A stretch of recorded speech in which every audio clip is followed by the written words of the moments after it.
Bonjour, aujourd'hui nous allons déchiffrer le prénom de Joël. Joël au féminin, Joël au masculin, et vous allez voir encore une fois que ce ne sont pas du tout les mêmes personnages.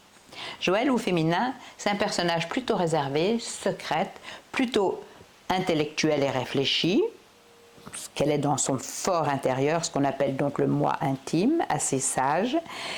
Et dans l'apparence qu'elle offre aux autres, qu'on appelle le nombre d'expressions, c'est un personnage plutôt dominant, plutôt autoritaire, plutôt indépendant, plutôt affirmé. Voilà, en accord avec elle-même, mais peut-être pas forcément très ouverte à l'autre ou aux autres. Tout cela dépend bien sûr de tout ce qu'on va voir dans le restant de l'identité du personnage, parce que si la femme Joël, qui est marquée par un ego puissant, puisque dans les vies antérieures, son nombre d'expressions, c'est le 19, en numérologie, c'est karmique, ça veut dire que le 19 informe qu'on a été un personnage hautement autoritaire dans les vies antérieures, qu'on a été dominant, exigeant.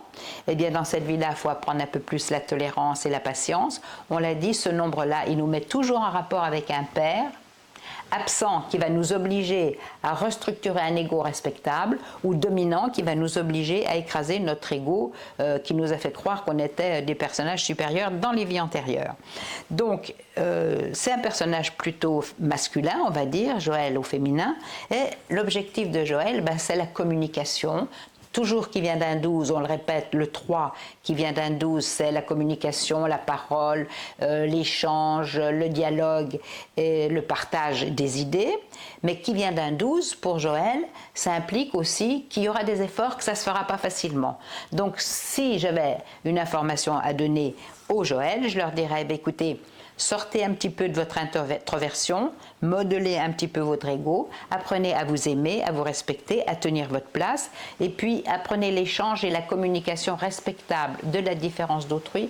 Vous allez vous promettre des beaux jours, d'autant plus qu'on sait que le prénom commence par un je dis, je suis, je veux, je fais. Ça ne facilite pas la charge de Joël quant au travail qu'elle a à faire sur l'ego.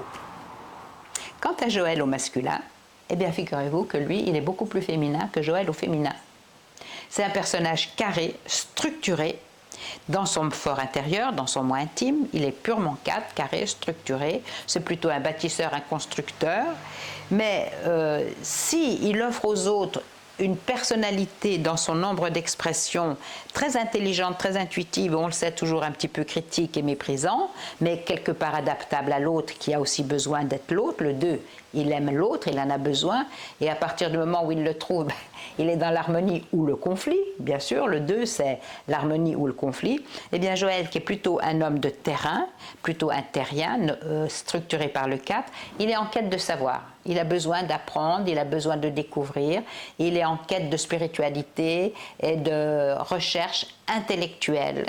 Et bien qu'il soit plutôt féminin dans le sens de l'intelligence et du besoin de l'autre, eh bien, la majuscule de son prénom lui donne quand même une certaine autorité et va peut-être lui permettre justement à Joël, qui pourrait être plutôt féminin, de s'affirmer dans son identité masculine.